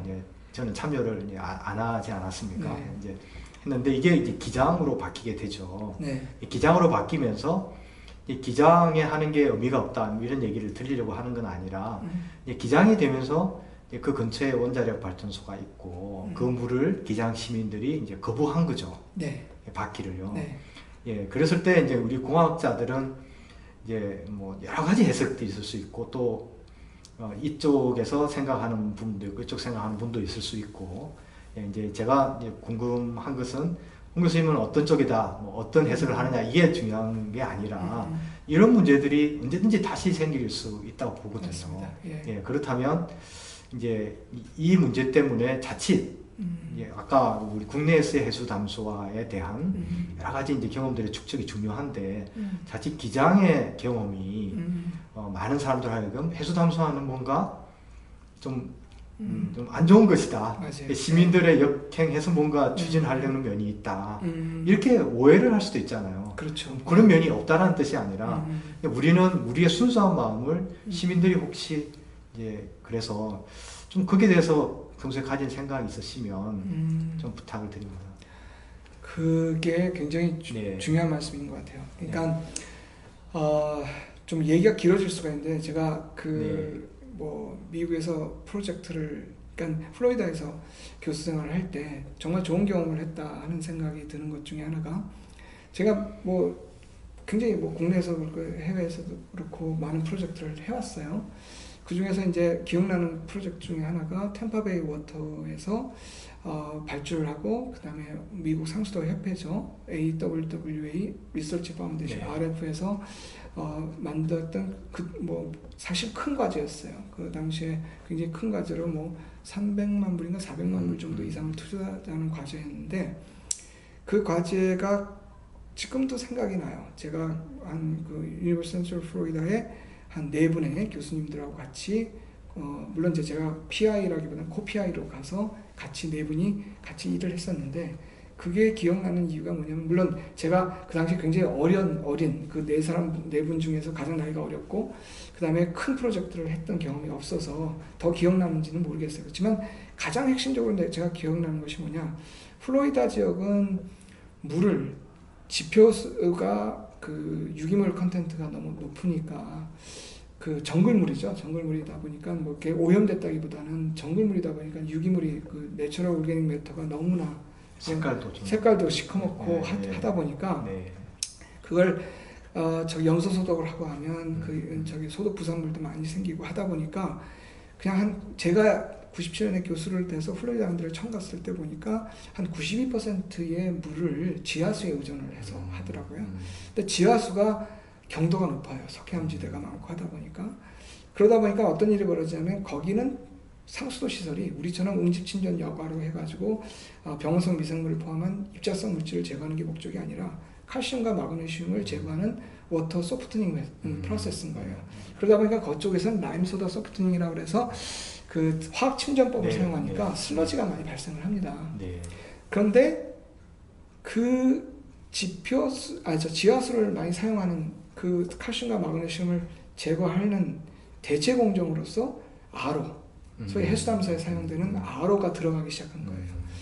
그러니까 97년도에 RO 프로세스가 처음으로 플로리다가 들어가면서 소위 말해서 신기술이 들어갈 때의 경험을 제가 정말 소중하게 할 수 있었어요. 그런데 그 템파베이 워터 프로젝트는 그 기술 자체를 수처리 관점에서 접근했던 것이 아니라 그 해수담수화 시설 또는 뭐 RO 시설로 지하수를 처리한다든가 이렇게 처리를 한 신기술이 들어가서, 특히 해수담수화 시설이 들어갔을 때 기존 인프라, 관망에 무슨 영향을 미칠까 하는 것을 사실은 연구하는 과제였거든요. 저는 그 과제를 처음 시작할 때 그냥 얕은 지식으로, 아니 깨끗한 물을 만들어서 공급하는데 뭔 관망에 무슨 영향을 미칠까, 기존 관망에, 그런 생각을 했어요. 그랬는데 뭐 자세한 테크니컬한 건 얘기는 안 하겠지만, 어쨌든 새로운 물, 사실 드링킹 워터 레귤레이션에 다 맞는 물이에요. 지하수를 처리했던 뭐 저기 막 해수를 처리했던 뭐 지표수를 다양한 공정으로 처리했던 드링킹 워터 레귤레이션에 다 맞는데, 거기에 음이온이나 또는 양이온의 조성에 따라서 관망에 영향이 미치더라고요. 교수님 그 말씀하신 게 기억이 네. 나요. 이제 지금 네. 말씀하시니까 부식 문제라는 그렇죠. 거죠. 바로 네. 그렇습니다. 그런 게 얘기하셨던 게 저도 지금 기억이 나요. 지금 얘기하시니까. 네, 네. 그래서 부식 문제가 네, 네. 있는 거예요. 네. 그래서 그 부식 문제가 있는 거를 해수담사 시설을 설계하고 그 해수담사 또는 그 저 지하수를 RO로 처리하는 그런 기술을 본격적으로 도입할 시기에 그 영향에 대해서 연구를 하는 거예요. 플로리다가. 네. 그래서 제가 거기서 배운 건 뭐냐. 신기술을 적용하고 새로운 어떤 저 대체 수자원을 만들어서 시민들한테 공급하기 전에는 네. 철저한 조사가 필요하구나. 그런 걸 거기서 제가 느꼈어요. 그런 관점에서 지금 기장 플랜트를 보게 되면 우리도 해수담사를 처음으로 이제 도입하는 거였잖아요. 그랬을 때 그 소위 말해서 부지의 선정 과정이나 또는 기술적인 어떤 홍보 이런 것들이 시민들과 일반 시민들과 소통이 필요하지 않았겠는가. 처음부터. 네, 네. 두 번째는 네. 철저한 과학적 연구가 필요했지 않은가 하는 생각은 있습니다. 그래서 그 관망의 그 템파에서 그런 관망에 대한 영향을 미리 보고 실제로 그 영향이 있더라고요. 연구 네, 결과가 네. 제가 논문도 뭐 발표를 많이 했지만 그런 것들을 문제점을 발견하고 미리 그거를 예방했으면 더 좋았지 않은가 하는 아쉬움이 하나 있고요. 그게 평소 제 생각이고, 두 번째는 그런데도 사실은 기장에 있는 물을 이제 해수담사 공정으로 이제 RO 시설을 통해서 그 물을 생산해서 나온 그 물은 과학적인 측면에서 보면 또는 여러 가지 레귤레이션이나 또는 뭐 여러 가지 수질적인 측면에서 보면 저는 개인적으로는 문제 없다고 생각해요. 예, 근데 그 문제 없는 것을 시민들이 또 뭐 모든 시민 다 그런 건 아니겠지만 일부 시민들이 사실은 반대를 하잖아요. 그 부분은 우리 공학자 또는 과학자들이 연구자들이 역시 마찬가지로 소통으로 풀어야 되지 않나. 물론 지금 소통을 하려고 많은 노력을 했지만 뭐 귀를 닫고 뭐 있으신 분들도 있을 것 같아요. 하지만 끊임없는 노력을 하지 않겠냐. 그 생각은 하고 있어요. 그래서 모든 걸 과학적인 근거로 또 그리고 여러 가지 측면에서 우리가 계속 설득하고 또 증명하고 이러면서 또 해외 사례나 이런 것들을 공부해 가면서 나가야 되지 않겠는가 그런 생각이 들어요. 그래서 정리를 하면 아쉬움은 초기 단계부터 소통이 부족하지 않았느냐. 해외 제 경험까지 포함해서 얘기를 드리고, 두 번째는 자 이제 지금은 어떻게 하겠냐 하는 부분인데, 지금은 과학적인 근거로 계속 우리가 증명해 나가야 되는 게 저희의 임무 같다. 그런 생각이 듭니다. 예. 지금은 뭐 저도 이제 관여되어 있는 게 아니라서 자세히 잘 몰라서 또 이런 말씀 드리겠지만, 또 이 자리가 뭐 그런 공식적인 자리도 아니고 맞아요. 어떻게 보면 이제 동료로서 이제 얘기를 나눈다고 이해를 해주시면 이미 이제 저희들 손을 떠났다고 생각하시는지 아니면 여전히 공학자 홍 교수님과 저와 같은 공학자들의 역할이 남아 있다라고 생각하시는지 좀 저는 아까 말씀드린 것처럼 남아 있다고 생각하고요. 네, 네. 남아 있다고 생각하고 해수담사 시설 지금 지금 기장에 있는 현재 연구 시설로 만든 것이 제가 알기로는 수자원공사에서 이제 테이크오버하고 인수받아서 또 공업용수로 활용하든 아니면 뭐 다른 용도로 활용하든 이제 또 그걸 이용하려는 노력을 할 겁니다. 그런 새로 또 활용하는 역할을 할 때 공학자로서 계속 도와드리고 참여를 하고 해야 될 필요성이 있다고 생각해요. 왜냐, 그거는 해수담사 분야는 제가 아까 말씀드렸지만 우리나라가 꼭 해야 되는 물산업 또는 또 지구온난화 대비한 꼭 필요한 산업이라고 저는 생각하고요. 그런 과정에서 어려움이 있는 거잖아요. 지금 기장 플랜트는 그 어려움이 있는 것에 외면하면 안 된다고 생각합니다. 저희의 책무라고 생각하고 지속적으로 그거를 기존의 시설을 이제 수자원공사에서 다시 또 향상시키고 또 뭐 활용처를 찾고 하는 과정에서 계속 도와드리고 또 역할을 해야 된다고 생각해요.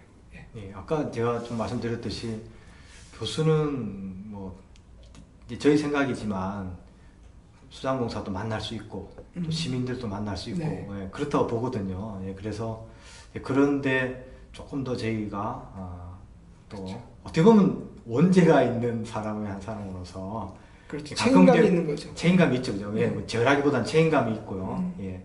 그래서 그런 일을 볼 때마다 네. 저는 또 그쪽에 살고 있거든 지금요. 맞아요. 예, 그래서 그렇죠. 예, 그래서 뭐 예를 들면 뭐 녹색당 예, 음. 이런 분들이 하는 시민 단체가 있다면 가서 찾아와 보고 싶지만 또 이렇게 그분들을 만나는 게 또 쉬운 것만은 아니고 네. 또 왜 그분들도 뭐 저를 안 만나줄 수도 있는 거고요. 네. 뭐 수장공사 분들도 만나고 뭐 부산시 만나는데 뭐 그분들도 다 이제 제가 더 이상 전문가가 아니라고 할 수도 있고 하지만 영 교수님은 예, 왕성하게 아직 활동을 하고 계시니까 그쪽에서 예, 좀 힘이 되어 주셨으면 하는 또 예, 그거야 책임감도 느끼고 있고 또 아까 말씀드린 것처럼 필요하다고 생각하기 때문에 네. 지속적으로 그런 역할은 하려고 노력을 할 겁니다.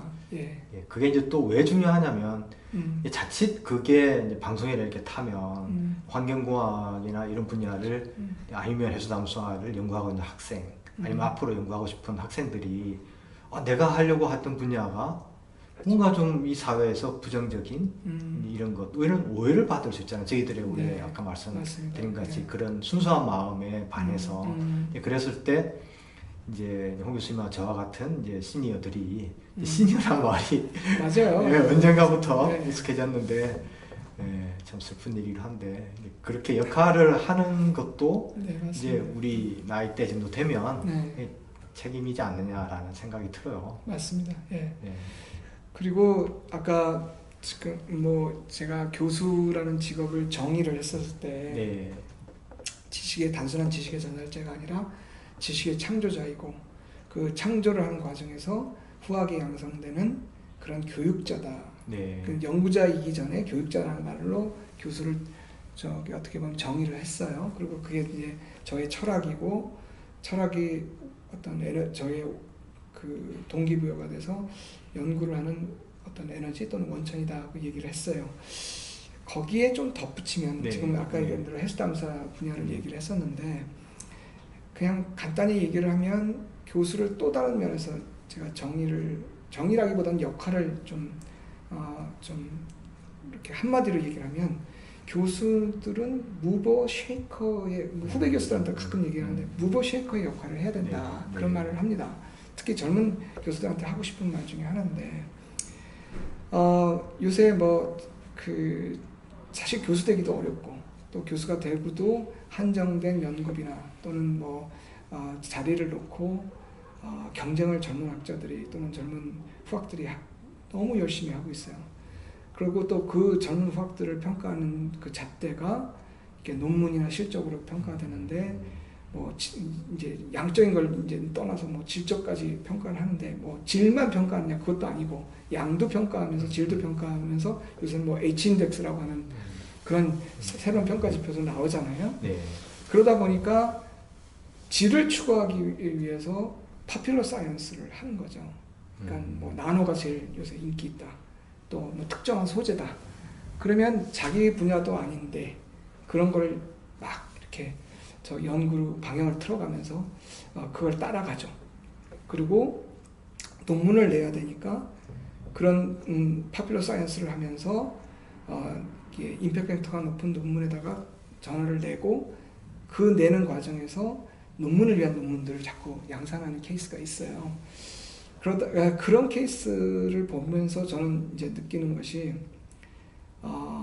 모든 교수들 또는 젊은 후학들이 생각해야 될 것은 특정한 분야에 또는 어떤 자기만의 분야에 그 지식의 깊이를 굉장히 함양하고 그 다음에 그 깊이를 가져간 다음에 한 분야에서 굉장히 뛰어난 전문적인 지식과 또는 연구를 해서 그 분야를 선도할 수 있는 무버가 돼야 되는 거죠.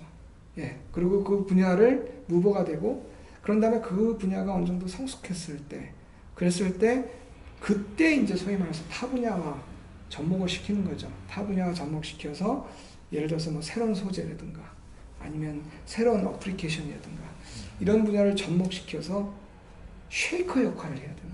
그러니까 기존의 그 기술을 파괴시키고 혁신시키는, 그러니까 무버 앤 쉐이커, 그러니까 어떤 특정 분야를 전문적으로 선도를 하고 그 다음에 그것이 기술이 성숙됐을 때 타 분야와 융합 또는 을 통해서 그 파괴하고 혁신하는 쉐이커 역할을 해야 된다고 생각해요. 흔들어줘야 된다는 거죠. 흔들어줘야 되는 거예요.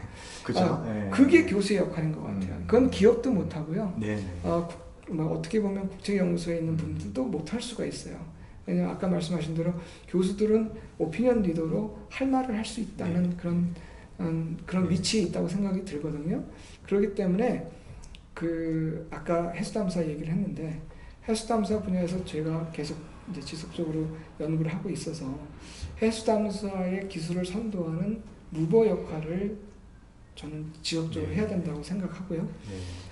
그리고 해수담사가 뭔가 이렇게 성숙돼서 기술적인 어떤 한계점이 왔을 때는 해수담사의 기술을 활용하는 신분야라든가 또는 뭐 새로운 신소재를 그 해수담사 분야에 접목시킨다든가 아니면 그 에너지라고 하는 측면에서 해수담사를 재해석하고 기술을 창조한다든가 이렇게 또 혁신하는 쉐이커 역할을 해 나가야 주는 것이 교수들의 사명이 아닐까. 그리고 그거를 아까 교육을 위한 연구라는 테마와 똑같이 그런 말과 함께 무버이면서 쉐이커 역할을 해야 된다는 요걸로 어떤 면에서는 젊은 교수들 또는 젊은 학자들한테 해주고 싶은 말이 그 두 가지인 것 같습니다. 네. 좀 현실적인 얘기도 들어봤어요. 이제 홍 교수님은 미국에서 교수를 하고 계실 때 이제 오셨고, 저 같은 경우에는 제가 이제 광주과학기술원의 교수가 됐을 때 나의 무엇을 보고 이 사람들이 이제 교수를 뽑았지. 이거 좀 찍고 있어서요. 잠깐만요. 이제 다 끝나가면 괜찮습니다. 괜찮아요. 지금 허남 교수님이 오셨는데 같이 뭐 인터뷰를 하셔도 될 것 같아요. 다음 기회에 하도록 하겠습니다. 오세요. 근데 이제 제가 들어오시면 저는 이제 교사 됐을 때 내가 왜 교수가 됐지? 이런 질문을 약간 했었거든요. 그러면서 이제 교수로 이제 생활을 하면서 늘 그게 이제 있는 거죠. 마음에 있는 거죠. 첫 마음이라는 게 있는 것 같아요. 그래서 이제 저는 괜찮고 아니면 공상 교수님은 괜찮고 지금의 젊은 교수님들은 뭔가 문제가 있다라는 말씀을 드리려고 하는 게 아니라 여러 가지 상황이 바뀌고 조건이 바뀌었잖아요. 지금의 이제 교수님들은 되게 논문으로 많이 되세요. 네, 맞습니다.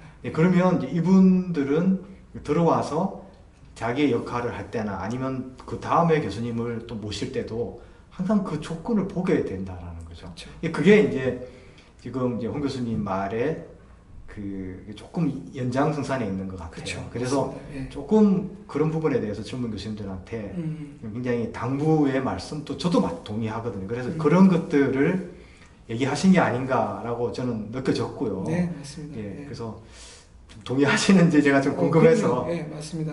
근데 저는 그게 젊은 학자들한테 또는 젊은 연구자들한테 그런 지금 말씀하신 그런 것을 문제점으로 얘기할 수는 없는 것 같아요. 그렇죠. 왜냐하면 지금 사회가 그렇게 가고 있기 때문에 맞습니다.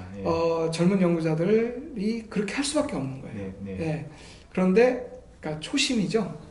학교에 와서 교수가 될 때의 초심은 교육자거든요. 사실 아까도 계속 제가 하는 말의 반복인지는 모르겠지만 뭐 지식을 창조하고 그걸 바탕으로 기술을 개발해서 상용화하고 이런 것이 목표였다면 그것만이 자기의 목표고 또 어떤 면에서는 그걸 기반으로 해서 논문을 양성하는 게 목표라면 학교는 그런 분들의 욕구를 만족시킬 수 있는 좋은 장소는 아닌 것 같아요. 좋은 직업은 아닌 것 같아요. 아까도 말씀드렸지만 그렇게 생각한다면 그렇기 때문에 그런 생각으로 학교를 오는 젊은 연구자가 있다면 제가 볼 때는 대학의 생활이, 교수로서의 생활이 즐겁지 않을 거라고 생각해요. 그 대학 교수로서의 역할, 그 다음에 대학 교수로서 즐거움을 가질 수 있는 것은 결국 교육이고, 그리고 자기가 길러내는 제자 또는 후학이 성장하는 과정을 함께 할 수 있다는 점이라고 저는 생각하기 때문에, 그런 차원에서 항상 학교로 올 때 학교로 오기 위해서 많은 실적을 쌓았을 거잖아요. 요새는 많은 실적이 있어야지만 교수가 되니까, 그렇게 실적을 쌓고 논문이 최고로 지금까지 노력해 왔을지언정 학교에 왔을 때는 지금 조재현 교수님 말씀하신 초심을 좀 갖자. 그 초심은 나는 교육자고 그 교육자로서의 역할을 충실히 하겠다는 사명감을 갖고 학교에 왔으면 좋겠습니다. 예, 그래서 그렇게 와가지고 그 이후에 대학 교수로서 평가를 받을 때도 논문 한 편을 써도 그걸 작품을 만드는 과정이라고 생각하면서 그 작품을 통해서 내가 성장한다기보다는 우리 학생이 성장한다는 그런 관점에서 접근해 주기를 좀 바라고 있어요. 네. 긴 시간. 근데 중간에 네네. 이제 처음에 이제 제가 이 부탁을 드렸을 때 흔쾌히 허락을 해주셨고, 네. 예상 질문을 보내달라고 하셔서 제가 몇 개 보내드렸는데 그보다는 다른 질문들을 많이 드렸거든요. 솔직히. 네, 지금 솔직히 좀 예상 질문들의 반도 안 나온 것 같아요. 네, 그래서 근데 그때 생각난 걸 드렸을 때 잘 말씀해 주셔서 고맙고요. 다 지금까지 다 얘기하셨지만 어떻게 보면 이제 마지막이니까 끝으로 좀 이 어떻게 보면 인터뷰 아니면 이제 저희 이제 역할이 이제 부학들이나 후배 교수님들 아니면 학생들 연구자들한테 이게 조금이라도 우리가 도움이 될 수 있으면 홍 교수님은 저는 이렇게 만든 자리였잖아요. 그래서 마지막으로 한번 정리를 다 하셨지만 꼭 하신다면. 알겠습니다. 그 정리라기보다는 뭐 후학들한테 아까 얘기했을 때 이제 교수를 정의를 했었죠. 교육자다. 그 다음에 지식의 창조자다. 그 다음에 이제 무버 쉐이커다. 이런 얘기를 했어요. 이거는 이제 다시 반복하지 않고요.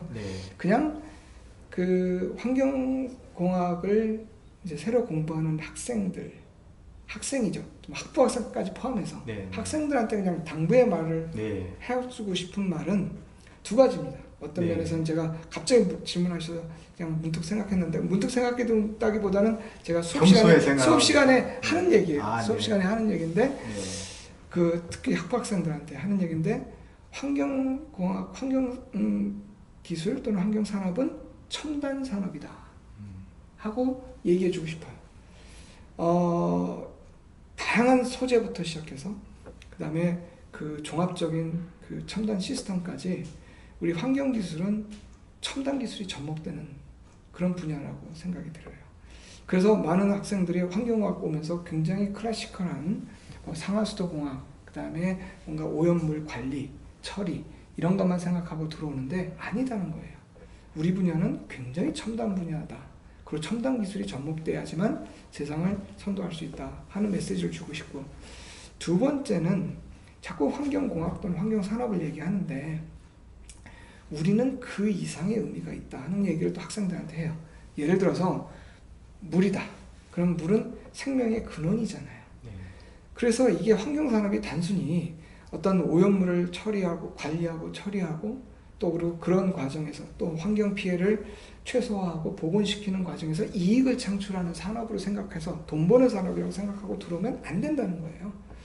우리가 하는 일은 단순히 돈을 벌고 이익을 창출하는 그런 모든 산업의 개념을 떠나서 우리는 생명의 근원을 다루는, 그 다음에 인간이 인간답게 살 수 있는 환경을 창출하는 그런 더 숭고한 의미의 산업이다 또는 기술이다 하고 생각을 합니다. 그래서 그 두 가지 메시지를 마지막으로 학생들한테 주고 싶어요.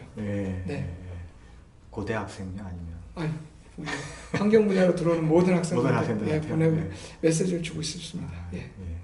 아유, 고맙습니다. 이게 제가 이런 걸 또 잘 못해서 서툴렀을 텐데. 아닙니다. 제가 아주 편하게 얘기했어요. 옛날 얘기 자꾸 하셔가지고 저기 듣는 사람은 지루할 수 있는데 우리들만의 어떤 옛날 얘기를 자꾸 하니까 제가 너무 편하게 얘기한 것 같습니다. 고맙습니다. 교수님. 감사합니다.